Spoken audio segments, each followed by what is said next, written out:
Tu consultes ton téléphone en moyenne 96 fois par jour. 96. C'est une fois toutes les 10 minutes, si tu dors 8 heures. Chaque trajet, chaque file d'attente, chaque pause, chaque seconde d'hésitation, comblée par l'écran, sans réfléchir, presque sans le remarquer. Et on dit souvent que c'est de l'ennui, ou de la curiosité, ou simplement l'habitude. Ce n'est pas de l'ennui, c'est de la fuite. 96 interruptions par jour pour éviter une seule chose, rester seul avec toi-même. Sans stimulation, sans distraction, sans quelqu'un ou quelque chose qui te prouve que tu existes. Et cette fuite, si anodine, si banale, si universellement partagée, a un coût que personne ne mesure vraiment. Sur ta capacité à te connaître, sur tes relations, sur ta créativité, sur tes décisions, sur la profondeur de ta vie. Aujourd'hui, on va parler de la solitude, pas comme d'une souffrance à guérir, comme d'une compétence à développer, comme d'une condition préalable à presque tout ce qui compte vraiment dans une vie. Avant d'aller plus loin, il faut qu'on établisse une distinction fondamentale. La même distinction qui sépare, dans les recherches en psychologie sociale, deux expériences qu'on confond systématiquement. Être seul et se sentir seul. Être seul, c'est un état objectif. L'absence physique d'autres personnes. C'est neutre. Ce n'est ni bien ni mal en soi, c'est une circonstance. Se sentir seul, c'est un état subjectif. Un sentiment de déconnexion, de manque de lien, d'isolement intérieur. Et ce qui rend ce sentiment particulièrement intéressant, c'est qu'il n'a presque aucune corrélation avec le fait d'être physiquement seul ou entouré. On peut se sentir profondément seul dans une pièce pleine de gens. On peut se sentir profondément connecté et en paix dans le silence d'une forêt sans personne à des kilomètres à la ronde. La solitude subie, c'est se retrouver seul et le vivre comme un manque, une punition, une absence de valeur. La solitude choisie, c'est se retrouver seul et le vivre comme un espace de ressourcement, de réflexion, de création, de rencontre avec soi-même. Même état objectif. Expérience intérieure radicalement opposée. Et voici ce que la recherche nous dit sur la différence entre les deux. Dans une étude longitudinale de l'université de Harvard, l'une des plus longues études sur le bonheur humain jamais menée, sur 85 ans, les chercheurs ont identifié la qualité des relations comme le facteur le plus déterminant pour la santé et le bonheur. Pas la richesse, pas la réussite, la qualité des relations. Mais ce qu'on retient moins de cette étude, c'est ce qu'elle dit sur la solitude choisie, les personnes capables de se retrouver avec elles-mêmes sans anxiété, capables d'être seules sans se sentir seules, étaient systématiquement celles qui cultivaient les relations les plus riches et les plus profondes. Comme si savoir être seul était un prérequis à savoir être vraiment avec les autres. Ce paradoxe est au cœur de tout ce qu'on va explorer aujourd'hui. Alors, revenons un instant à ces 96 consultations de téléphone par jour. Pourquoi faisons-nous ça? Ce n'est pas pour l'information, on le sait bien. L'information qu'on trouve dans ces micro-sessions de défilement, franchement, elle ne change presque jamais rien à notre vie. Non, en réalité, on consulte parce que le vide est inconfortable, parce que le silence, eh bien, il laisse de la place. Et cette place, très vite, se remplit de pensées qu'on préférerait éviter. Des inquiétudes, des regrets, des questions sans réponse, des émotions qu'on n'a pas traitées, des désirs qu'on n'a pas examinés, des vérités sur soi-même qu'on préfère garder floues. Tu te rappelles peut-être de l'étude de l'Université de Virginie dont on a parlé dans l'épisode sur le silence?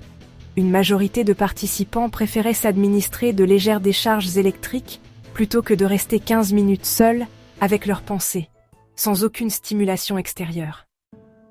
Ce qu'on fuit dans la solitude, ce n'est pas vraiment l'ennui, c'est soi-même. Plus précisément, ce sont les parties de soi qu'on n'a pas encore regardées en face. La solitude agit comme un miroir. Et, il faut le dire, Certains miroirs font peur. Mais voilà le problème avec cette fuite permanente, ce qu'on évite de regarder ne disparaît pas. Ça s'accumule. Les émotions non traitées ne se résolvent pas dans le bruit. Elles grossissent. Les questions auxquelles on ne répond pas ne s'évaporent pas. Elles continuent d'orienter nos choix, souterrainement, sans qu'on s'en rende compte. Des recherches en psychologie clinique ont montré que les personnes qui évitent systématiquement les moments de solitude, qui comblent chaque vide par la stimulation, présentent des niveaux plus élevés d'anxiété chronique, de difficulté à réguler leurs émotions et de dépendance aux relations pour se sentir valides. Non pas parce que la stimulation crée ces problèmes directement, mais parce qu'elle empêche le travail intérieur naturel que la solitude permet. Le cerveau, lui, a vraiment besoin de moments non structurés, sans objectif, sans stimulation externe, pour traiter les émotions, consolider les apprentissages et générer des connexions créatives. Ce réseau ne s'active pas dans le bruit. Il s'active dans le calme et, plus précisément, dans la solitude habituée. Fuir la solitude, c'est priver son cerveau du temps de traitement dont il a besoin pour fonctionner pleinement. C'est un peu comme empêcher un ordinateur de redémarrer. Les processus s'accumulent jusqu'à ce que tout ralentisse. Voilà. Il y a 4 domaines de ta vie où la capacité à être seul, vraiment seul et confortablement, change absolument tout. Le premier domaine, c'est la connaissance de soi. Tu ne peux pas te connaître dans le bruit. La connaissance de soi demande un silence intérieur que seule la solitude habituée permet. Tes vraies valeurs, tes vraies envies, tes vraies peurs, pas celles que tu as héritées des autres, pas celles que tu affiches, mais les vraies, n'émergent que dans les moments où tu n'es pas en train de te définir par rapport à quelqu'un d'autre. Toute la série qu'on a construite ensemble, l'identité, le sens, les décisions, les limites, repose sur une seule fondation. Te connaître suffisamment pour savoir qui tu veux devenir. Et cette fondation, tu vois, ne se construit pas dans l'interaction permanente. Elle se construit dans les moments où tu es seul face à toi-même, sans écran entre vous deux. Deuxième domaine, les relations. Ce paradoxe mérite d'être dit clairement. Les personnes qui savent être seules font de meilleurs partenaires, de meilleurs amis, de meilleurs collègues. Pas parce qu'elles sont plus froides ou moins attachées, non. Parce qu'elles n'ont pas besoin des autres pour se sentir entières. Et quand on n'a pas besoin des autres pour se sentir entier, on peut enfin les aimer librement, sans attente excessive, sans dépendance anxieuse, sans la pression silencieuse de leur demander de combler quelque chose que seuls ne peuvent pas combler. On ne peut donner que ce qu'on a. Si tu ne sais pas être seul avec toi-même, tu vas chercher dans tes relations ce que seule ta relation à toi-même peut t'apporter, la paix, la validation, le sentiment d'exister. Et aucune relation, aussi riche soit-elle, ne peut remplir ce rôle durablement sans s'épuiser. Troisième domaine, la créativité et la pensée profonde. Toutes les grandes idées, dans les arts, les sciences, les affaires, la philosophie, ont une chose en commun, elles ont émergé dans des moments de solitude. La pensée profonde, la réflexion qui va au-delà de la surface, qui fait des connexions inattendues, qui remet en question les présupposés, ne peut pas se faire dans l'interruption permanente. Elle demande de la continuité, de la durée, un espace sans intrusion, en d'autres termes, de la solitude. Quatrième domaine, les décisions importantes. Rappelle-toi l'épisode sur les décisions sans regret. Ces outils ne fonctionnent que si tu as accès à tes vraies valeurs, ce que tu veux vraiment, indépendamment de ce que les autres attendent. Et pour avoir accès à tes vraies valeurs, tu as besoin de moments de solitude habitués où leur voix peut se faire entendre, sans être noyée par le bruit des opinions extérieures. Les plus grandes décisions de ta vie, celles qui t'engagent vraiment, ne devraient jamais être prises dans le tumulte. Elles méritent le silence. Elles méritent la solitude. Comment passe-t-on de la solitude subie à la solitude choisie? Comment apprivoiser quelque chose qu'on a passé des années à fuir? Voici 3 pratiques concrètes, progressives, accessible, immédiatement applicable. Première pratique, la micro-solitude quotidienne. Pas 20 minutes de méditation si ce n'est pas ton monde. Juste 5 minutes par jour d'exposition délibérée au silence, sans stimulation. Avant de regarder ton téléphone le matin, pendant un trajet avec les écouteurs retirés, en mangeant seul, sans écran. L'objectif n'est pas de remplir ce temps d'introspection profonde. L'objectif est de construire une tolérance, de montrer progressivement à ton système nerveux que le silence n'est pas un danger. Que rester avec toi-même sans distraction ne détruit pas le monde. Que tu peux survivre et même progressivement apprécier quelques minutes sans être stimulé. Comme toutes les compétences, la tolérance à la solitude se développe par exposition progressive. Ce qui est inconfortable aujourd'hui devient familier demain et nourrissant après-demain. Deuxième pratique, le rendez-vous avec soi-même. Une fois par semaine, bloque 1 heure dans ton agenda, pour toi seul. Pas pour faire des tâches, pas pour te reposer devant un écran. Pour être avec toi-même dans un environnement qui t'inspire, une promenade, un café sans téléphone, un carnet de notes, un banc dans un parc. Ce rendez-vous a un objectif flou, exactement comme les Think Weeks de Bill Gates. Il n'y a pas de tâche à accomplir, juste de la présence à soi-même. Des pensées qui viennent, des questions qui émergent, des connexions qui se font naturellement quand on cesse de forcer. Julia Cameron, auteure de The Artist's Way, appelle ça les Artist Dates, des rendez-vous solitaires avec sa propre curiosité. Elle les considère non pas comme du luxe mais comme du carburant essentiel pour tout le reste. La créativité, dit-elle, ne se force pas. Elle se prépare en lui donnant de l'espace. Ce rendez-vous avec toi-même n'est pas de l'égoïsme, c'est de l'entretien. Exactement comme tu entretiens ton corps par l'exercice, ton esprit par la lecture, tes relations par la présence. Tu entretiens ta profondeur intérieure par la solitude régulière. Sans cet entretien, tout le reste finit par s'appauvrir. Troisième pratique, observer sans fuir. La prochaine fois que tu te retrouves seul et que l'inconfort arrive, cette agitation, cette envie de prendre le téléphone, cette résistance, ne la fuis pas. Observe-la. Nomme-la. Quelle pensée essaie d'émerger? Quelle émotion est là, sous la surface? Qu'est-ce que le silence essaie de te dire que le bruit couvre en permanence? Ce n'est pas de l'auto-torture. C'est de la curiosité courageuse. Et très souvent, les pensées qu'on redoute le plus d'affronter dans la solitude sont précisément celles qui, une fois regardées en face, perdent l'essentiel de leur pouvoir sur nous.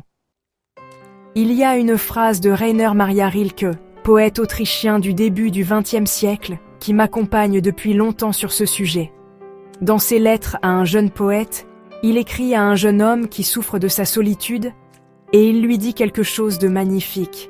Il n'est qu'une seule solitude, qui est grande et difficile à porter. Mais c'est précisément cette solitude que nous devons aimer. Rilke ne dit pas que la solitude est facile, il dit qu'elle est grande, qu'elle a une dignité, qu'elle est le lieu où quelque chose d'essentiel peut se développer, quelque chose qui ne peut pas pousser dans le tumulte. Il y a un terme que j'aime beaucoup pour désigner la solitude choisie et habitée, la solitude peuplée. L'idée que quand on sait être seul, vraiment seul, confortablement, sans fuite, on n'est jamais tout à fait seul. On est avec ses pensées les plus profondes, avec ses valeurs, avec les voix des livres qu'on a lus, des personnes qu'on a aimées, des expériences qui nous ont formés, avec la version de soi-même qui n'a pas besoin de performance, de validation, de rôle à jouer. La solitude la plus riche n'est pas l'absence de tout. C'est la présence à l'essentiel. Et cette présence, une fois qu'on a appris à y accéder, devient une ressource. Quelque chose qu'on peut porter partout, même au milieu du bruit. Une profondeur intérieure stable, qui ne dépend ni des circonstances ni des autres pour exister. La révélation finale. Et celle-là est peut-être la plus directe de toutes les vidéos de cette série. Ta capacité à être seul, vraiment seul, confortablement, sans fuite, est une mesure précise de ta liberté intérieure. Voici pourquoi. Une personne qui ne peut pas être seule est une personne dont la paix intérieure dépend entièrement des circonstances extérieures. Elle a besoin de bruit pour ne pas entendre ses propres pensées. Elle a besoin de compagnie pour ne pas ressentir son propre manque. Elle a besoin de stimulation permanente pour ne pas faire face à ce qu'elle évite. Cette dépendance, aussi commune, aussi socialement normalisée qu'elle soit, est une forme d'esclavage doux. Tu n'es pas libre si tu ne peux pas supporter d'être sans distraction pendant 10 minutes. Tu n'es pas libre si le silence te terrorise. Tu n'es pas libre si ton téléphone est devenu la béquille sans laquelle tu ne sais plus marcher. Et à l'inverse, une personne qui sait être seule, qui a apprivoisé son propre silence, qui peut s'asseoir avec elle-même sans anxiété, cette personne porte une liberté que personne ne peut lui confisquer. Ni les circonstances, ni les autres, ni même les épreuves. Rappelle-toi Viktor Frankl dans Les Camps, la liberté ultime qu'il avait identifiée, la seule que ses geôliers ne pouvaient pas lui prendre, le choix de son attitude face à ce qu'il vivait. Cette liberté intérieure ne s'improvise pas dans l'adversité. Elle se construit, acte après acte, dans les moments ordinaires, y compris dans les moments de solitude habitués. Ce soir, je te demande une seule chose. Avant de dormir, pose ton téléphone dans une autre pièce. Pas pour toujours, juste ce soir. Et reste 5 minutes avec toi-même dans le silence. Note ce que tu ressens. Pas pour analyser, juste pour observer. Et dans les commentaires, dis-moi, est-ce que la solitude te fait peur? Et si oui, qu'est-ce que tu crois qu'elle essaierait de te dire? La prochaine vidéo traite de quelque chose que tout le monde a vécu, mais que personne n'explique vraiment. Pardonner sans excuser. Comment se libérer du poids d'une blessure sans avoir besoin que l'autre change, s'excuse ou reconnaisse ce qu'il a fait. Abonne-toi, prends soin de toi. Et parfois, reste seul. C'est là que tu te retrouves.